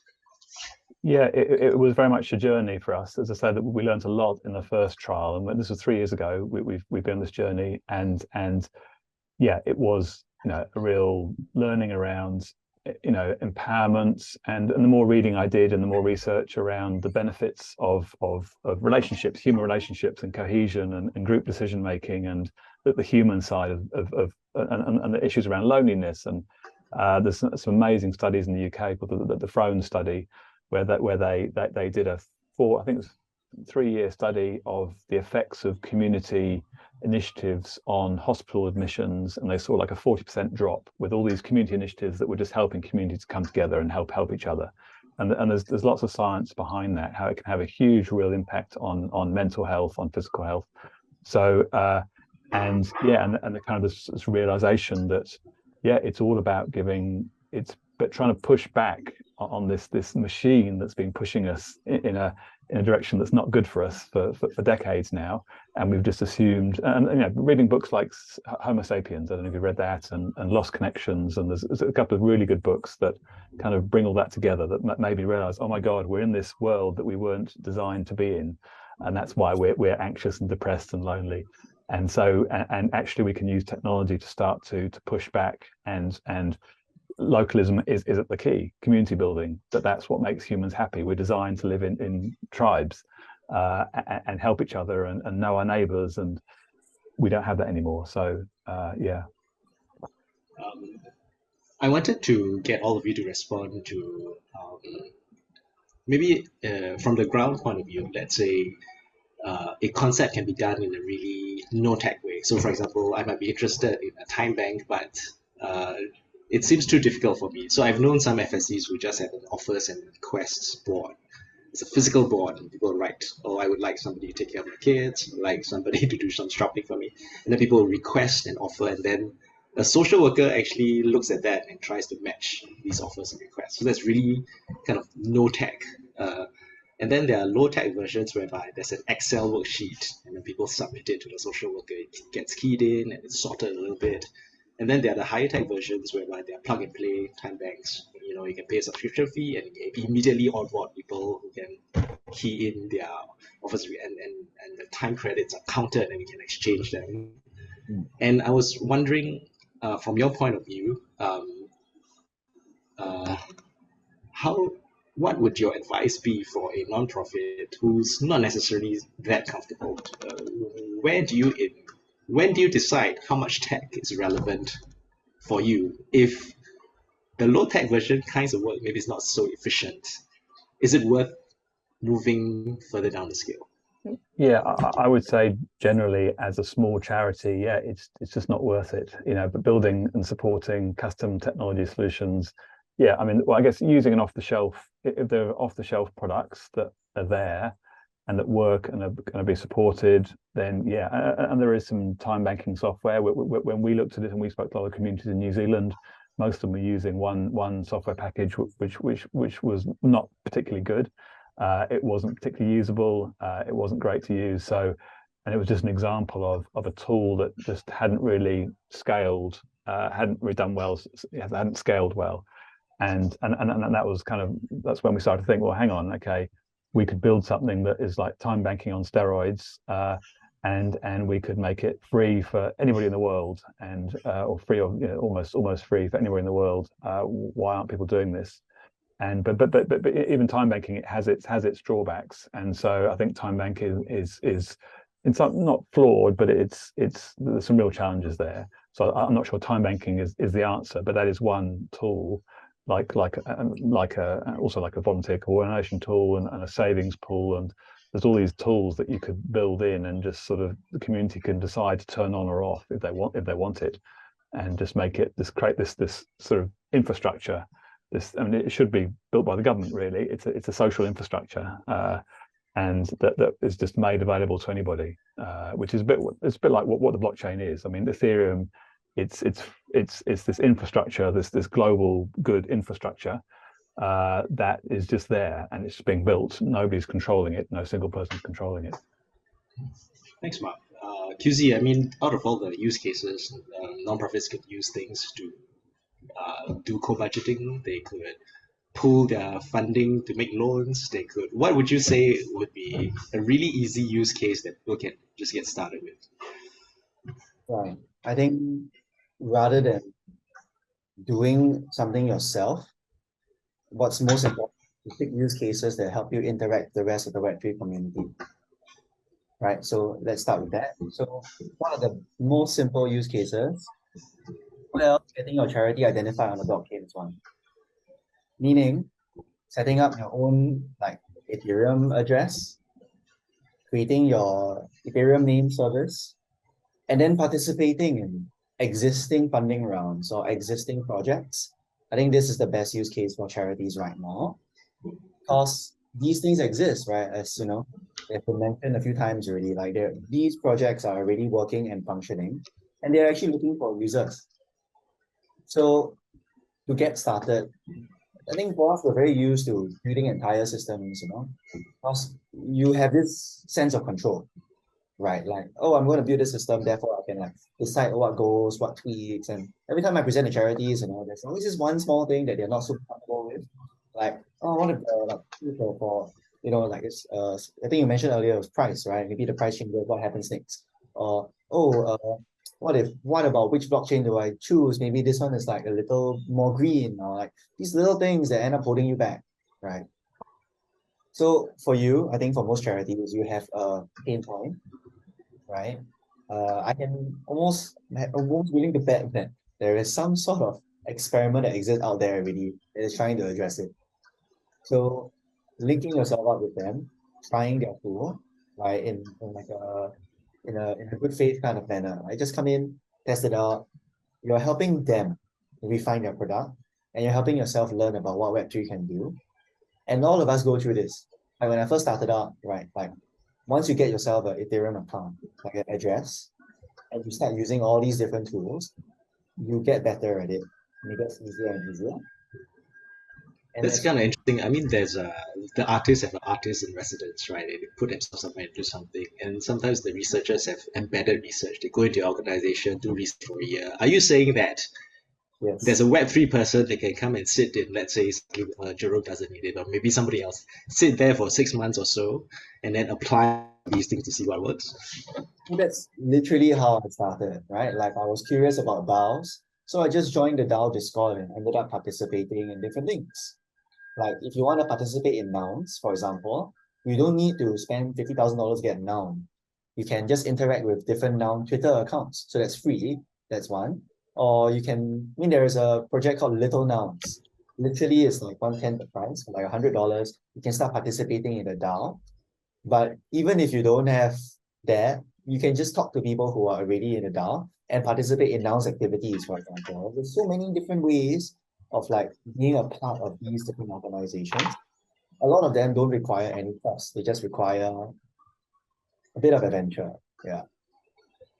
Thanks, QZ. Jerome, you've done this. Would your advice to other nonprofits, what's the lowest hanging fruit? Just get on the metaverse and receive Bitcoin as donations. And what else?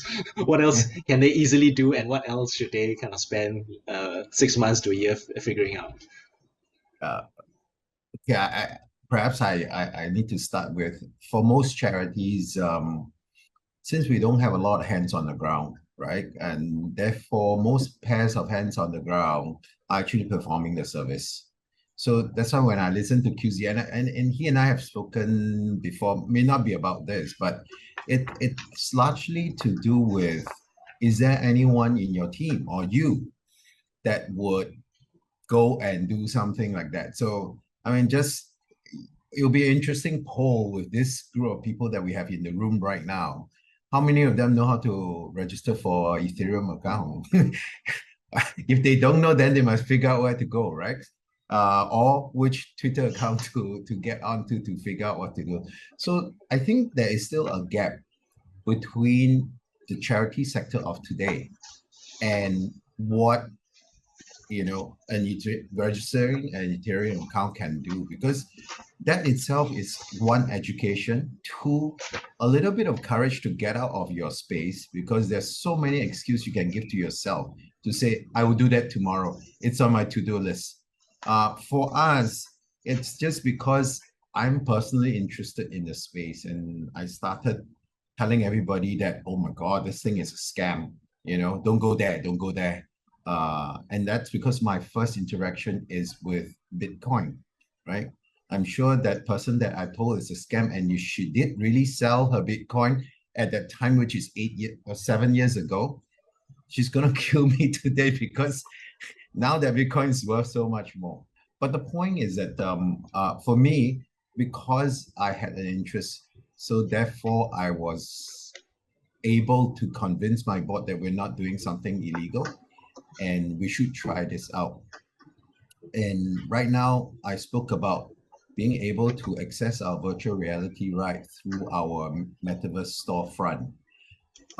That is also my way of figuring how to deliver a service when I couldn't even get to you.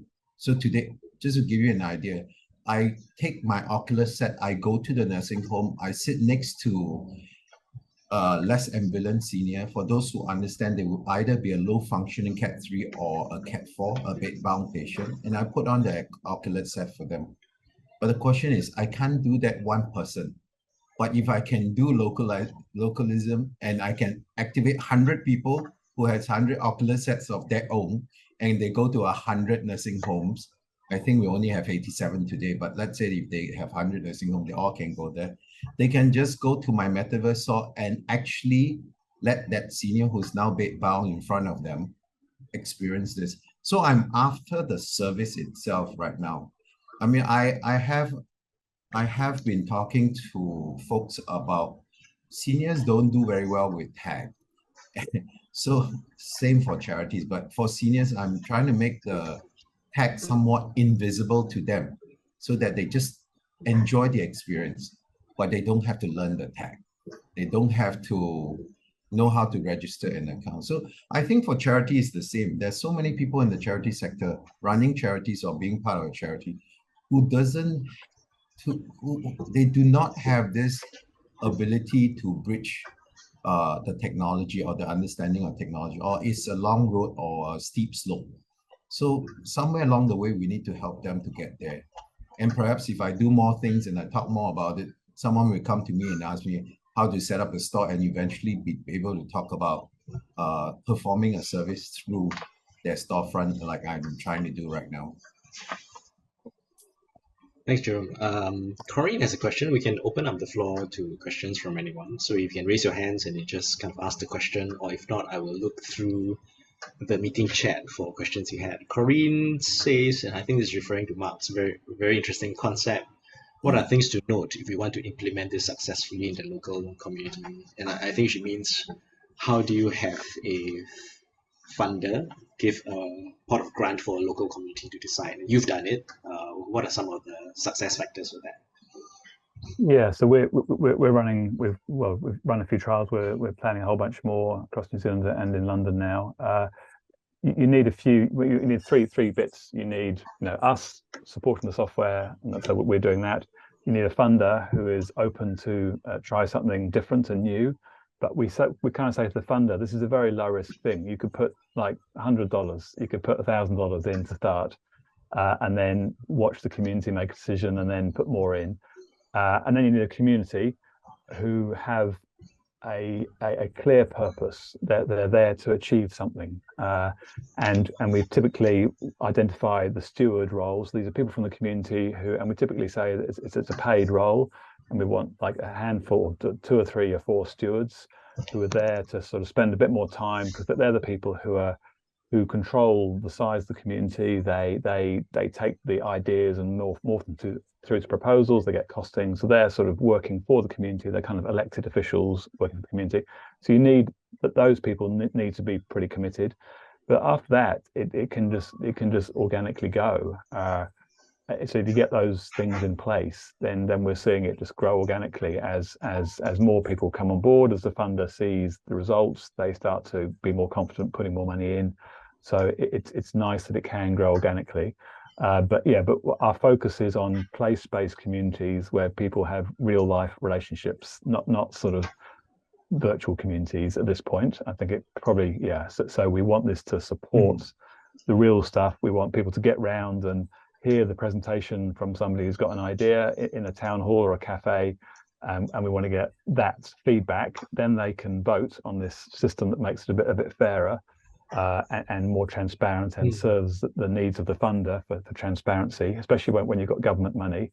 The government gets very nervous about people making decisions. So, but if you can show it's relatively small amounts and you can show transparency and impact, then you create this sort of positive feedback loop. Just to follow up, do you think it would be less successful if the platform was expanded and you allowed non-locals to vote on, let's say, a larger project, like a nationwide project, and then people wouldn't know one another? We're not trying to do that. We've got government for that. So we're focusing on localism, and it said it could be 20 people, it could be a few thousand people, but we're not looking the size of the city or the size of the country. Okay. So, Corinne's here. You want to follow up on question?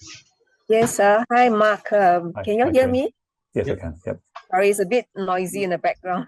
I just want to have a very quick question. I think it'd be very interesting if the funders, right, are actually the local people of the local community. Yeah. Right. That means it's something that I believe needs to be done in my community, and I'm willing to fund it. Has this been done before? So on our first trial, the funder essentially the money came from Sport New Zealand, but it went through the local sporting sort of grant funding organisation. So a lot of the people were quite local, and they were watching what was going on, the proposals. And so, but yeah, absolutely, the ideal situation is that the funder is local, that they get it, and they may even be actual part of the voting community as well.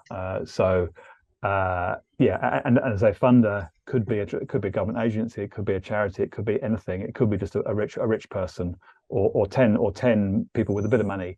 You know, it doesn't really matter. It's just people who want to invest financially into the well-being of a community. Just to address Corinne's question, there's something called community shares in the UK. And so that's a platform whereby if a local community wishes to own an asset that it cannot afford, doesn't raise enough grants or loans for it, there's an option to raise the money from the community. So then maybe the local community would then invest and buy over a community center, and then they would collectively own the center, which is quite cool. Mark, do you think that feature can be built into your existing software? Yeah, it could do. That's a bit harder when you've got sort of real world assets like buildings and stuff. There's a whole lot of legal wrapping that you need to do. But yeah, absolutely, that would be the sort of end goal, that the community DAO would own assets that would generate wealth, income for its community. So yeah, that's kind of an example of a tool. And sort of a step before that is like a savings pool. We saw in a lot of the communities, there were existing savings pool groups. There was like 10 people who would come together on a Thursday night. They would put in $100 or $5 a week, and they would save together and decide collectively on how they were going to use that pooled money. And it was a beautiful thing, and people build friendships. But it was done, you know, with spreadsheets and bits of paper and pretty risky. But you know, we could build that and have that as a module that could be turned on, and could connect into DeFi potentially, and could do some really cool stuff, you know, and make it far easier to scale that out to support thousands of communities.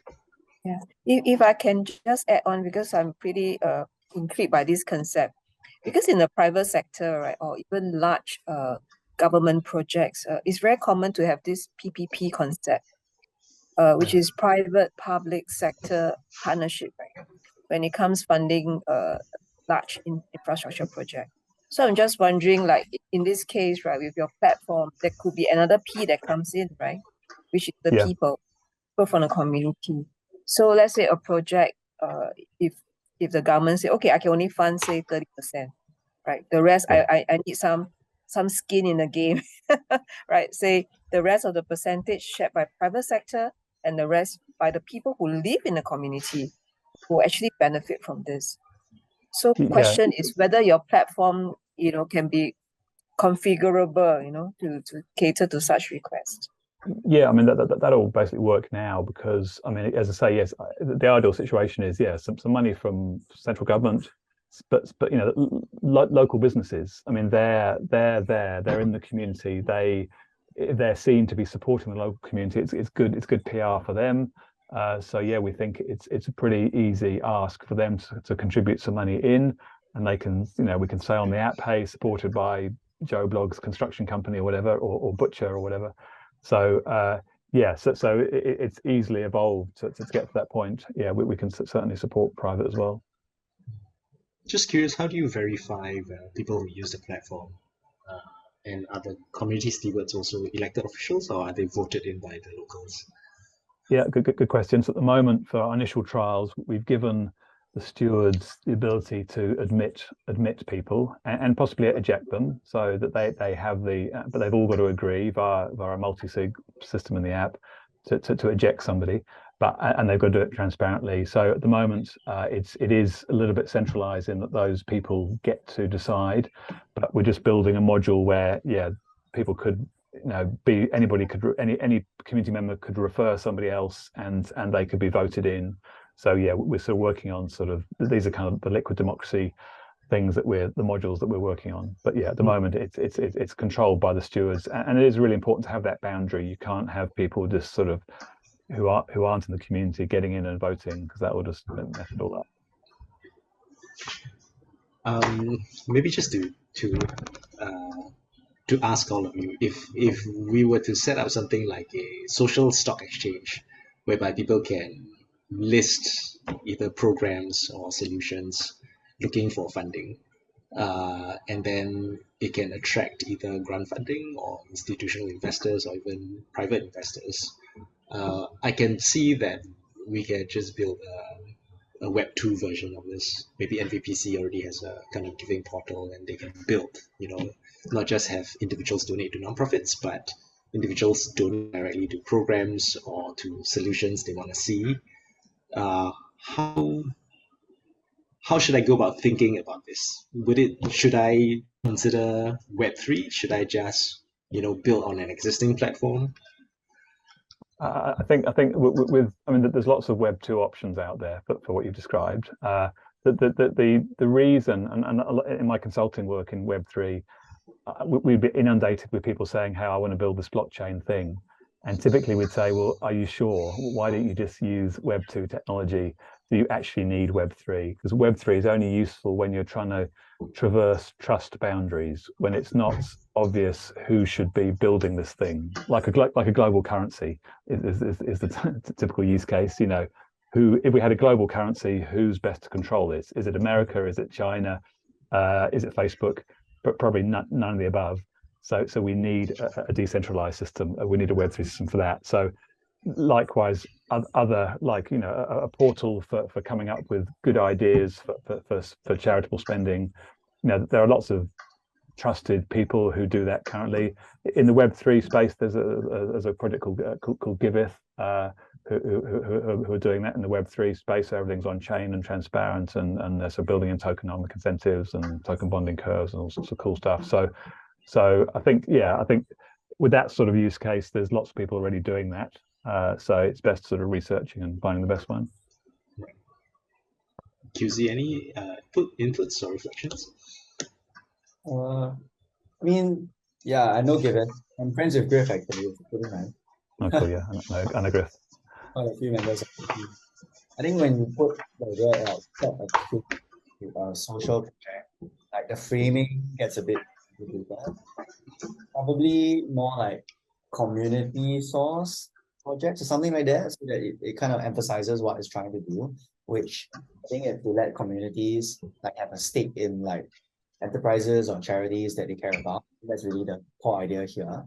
And also when it comes to Web3, right, like even though we talk about building institutions, what Web3 is best at is building primitives, like parts of institutions that you can like put together, right? So rather than trying to build higher like social stock exchange, it would make more sense to build elements that charity can first use to fundraise, and then elements for people to trade these like bonds or whatever instrument you use, and then elements for people to participate and own this together, these kinds of things, right? So you can mix and match rather than trying to build an empower thing. So like same idea, which is that you don't want to create an institution that's owned by one organization like NVPC or any DAO even. Like the beauty of it is that you don't need to create a social stock exchange, but because everything is on chain, anybody can build a website to aggregate all these different projects themselves.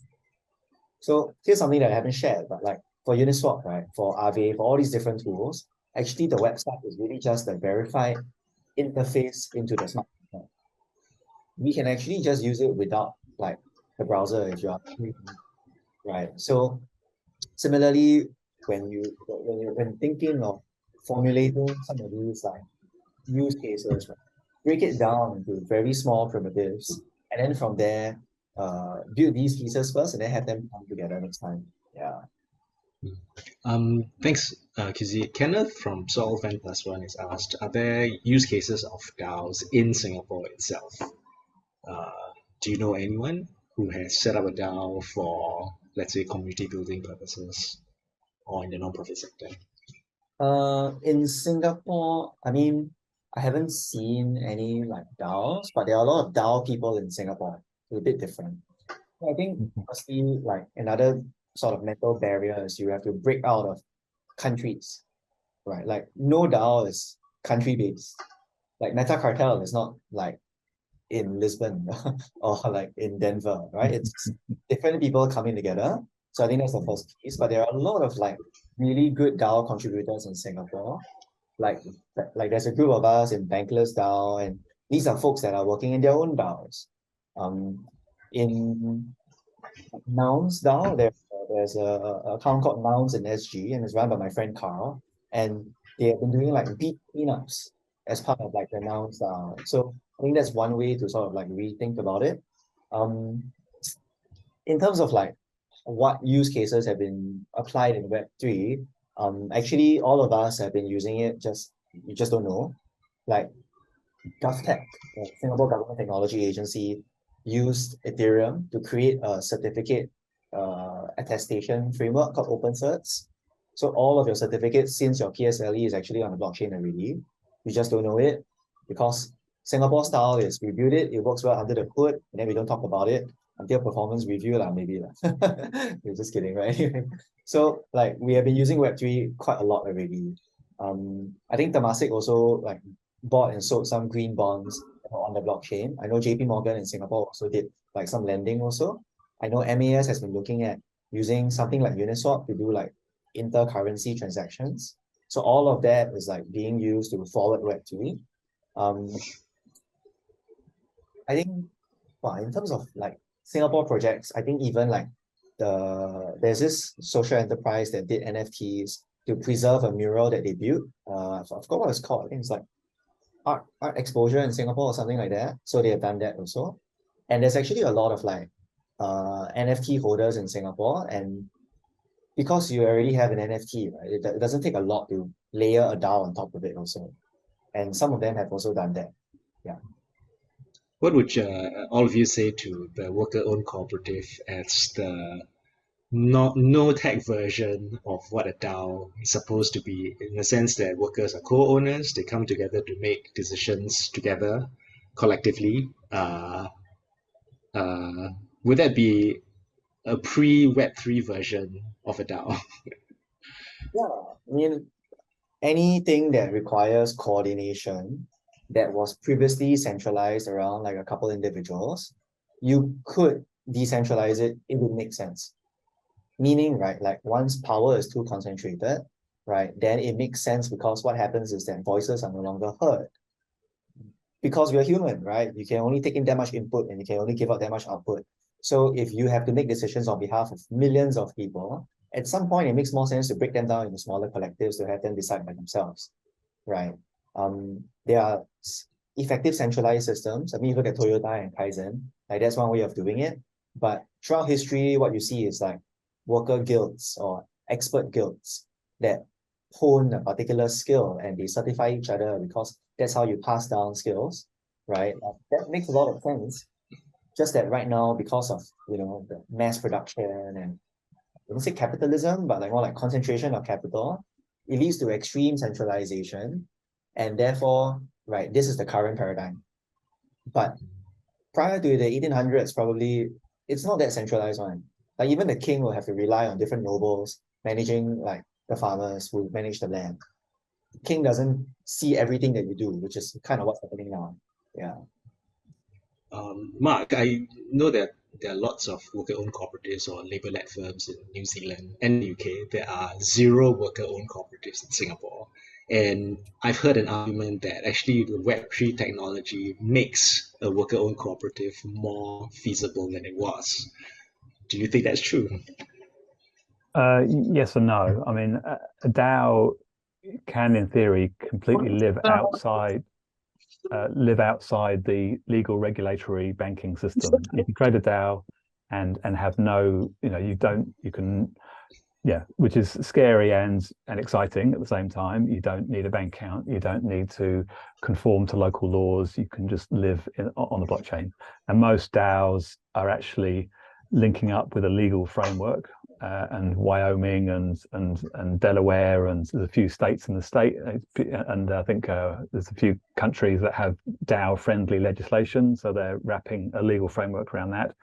But to your point, I mean, worker-owned collectives, that sort of thing. Yeah, it is the precursor. It is, but that is a system that is working within the existing legal framework. And it's inherently limiting when you compare it to what you can do with tokenomic incentives and scale at the DAO level. I think that's the, because it's essentially the DAO. I think the definition I'm just trying to find it is, for me, is this idea that it's a purpose-driven entity that essentially is made up of people who are incentivized to perform actions and to fulfill its goals. So if you create the incentives, and many would argue that Bitcoin was the first DAO, in that it grew from nothing. There was no CEO. It just emerged as a set of code, but it had economic incentives to make it to allow it to grow, and it's now controlling. It's now got a huge market cap. So if you get those incentives right, then it will just exist, and it will grow organically, and it can be, there's no limitation on scale, and by definition it's cross-border, and that is an increasing problem in today's world.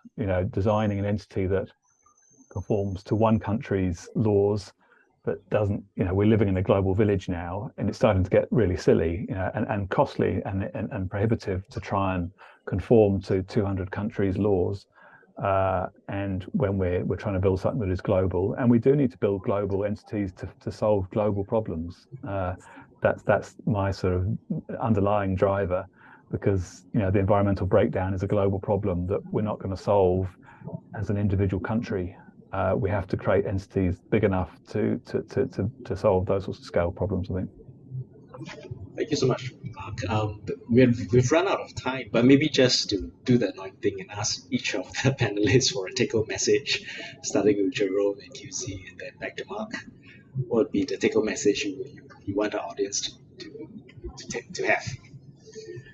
Yeah, okay, let me just start first. I think our social sector is quite ready for some changes that whether you think about as Web3, blockchain, or any of those words would come to mind. I think we're ready for some changes. It's interesting when we talk about a DAO or something that is more community-based, and how community would actually locate a certain set of resources. Because let's say today, God forbid, community chess is now open for all charities to put in a vote how those money would, where they should go. I bet you that kind of distribution will be quite different than what it looks like today. At those level, I suspect they are not ready for this sort of experiment. The distribution will look different in a good way. Yeah. I think I see it as good, because I think more objectives could well be achieved when people get a voice to say what they really want to do. But of course, if there's anything I want to leave everybody with is that don't wait for those times to start. As QZ stated, it's actually so easy to start. Just have to pick up some knowledge, go ahead and start. And I think actually the safe space to start is a lot larger than everybody think there is. Not everything is against your governance or your check on the COC. I would actually say that what we did in Cycling Without Age is well within the boundaries of what we could do. And with the board support, and also our constant check with a few friends in COC and also in MVPC and NCSS, I think you are still in a good position. Thank you, Jerome. Over to you, QZ. Well, I'd say that I think don't take everything at face value in Web3. Take some time to try and contextualize it to what you're doing. But most importantly, try it yourself. There are a lot of things that don't require money. In fact, a lot of the non-financial use cases, in my opinion, are the most interesting. Good places to get information from. I would suggest reading Vitalik's blog. It's very helpful. He is really good at breaking down complex things and calling out some of the, I wouldn't say controversies, but like tensions in the space. He's really good at writing about governance. So I think that's very good for you if you're interested. And he puts very clear, like, this thinking is very clear about like what is possible, what can or what should be done. Like, I mean, the whole idea of decoupling power and money, these things, I mean, I'm like quoting his blog every once in a while, and also the wonders of Uniqlo. But anyway, so that's probably someone that's helpful that I think you should take a look at also. And something more actionable is to engage with us. Like, I'm in Singapore, like I will be more accessible after my event, but talk to us on Twitter, on Telegram, or on LinkedIn, whichever works for you, right? Like, I don't usually accept LinkedIn folks, but if you say, Justin, I will be like, okay, I'll give you a chance, right? Okay, sure, right? So, like, that's one way to start. That's how I started, right? In Chinese, there's a saying, right? Like, 路在水边, right? Which is like, the road is just beside your mouth. So just if you ask, we can help point you to different locations about where or what you want to try. And talking to community members is generally, in my opinion, better than going straight to like a foundation or like a consultancy. Because for them, they have a very different interest, right? Like different foundations, including Ethereum Foundation, by the way. And I think it's good to say this, but most foundations, like, they promote their blockchain. And it's harder for you because what you will do as a good, well-meaning charity is you will ask 5 foundations, right? And what you end up is you end up stuck because each of them sound equally viable to you, and then you end up not doing anything. If you talk to a consultant, at one point there'll be a price tag, right? So very hard for you also. But talking to a community member, I am using Web3 on a day-to-day basis, more or less, right? I have been teaching people about Web3, and I can connect you with other community members who are at the same level as you. That's way, way more important because this is a social thing. So if I, or say Justin, or I don't know, MVPC knows a charity that is just getting started and interested in volunteering, I can think of like 4 people or something like that, and you can start working on it together. And you can also now participate, create content. Hey, as a charity, get space, how can I share with other charities? So I'm very inspired to see, like Jerome coming in. Like, I mean, it's only been like what, 6-7 months of getting involved slowly, and now you're starting to use it already, right? And him and I knows when you're at these workshops, out of 25 people, maybe 6 people will actually try something. Maybe 1 or 2 will actually get through it and actually do it. And that's fine. That's 2 more than 0. And that's how we got to 100,000 users already in 10 months. So I would say join us on the journey and don't be afraid. We're actually pretty friendly. Yeah. Thanks, QZ. So basically try, and if you don't know, ask him. Over to you, Mark, for last words. Yeah, so echo some of that. If you want to get involved, I think just jump into some communities. Find your value-aligned communities, and I mean, if I can recommend the Common Stack, Giveth, Green Pill. So Kevin Owaki, who founded Gitcoin, he does a podcast called Green Pill, which talks about this intersection of sort of regenerative crypto economics and sort of blockchain stuff. So it's kind of that using Web3 for social good world, if that's what interests you, which sounds like that sort of resonate with this group. So, but find your community, jump on the Discord servers, but also, build those real place-based relationships. And I'm sure in Singapore, you're very lucky with such a condensed population. I'm sure there's lots going on. There's lots of meetups. Build those real relationships with people who are interested in exploring things together, and just start doing stuff. Thank you so much. And with that, thanks a lot to Mark, QZ, and Jerome. Have a good week ahead and see you at the next panel. Bye.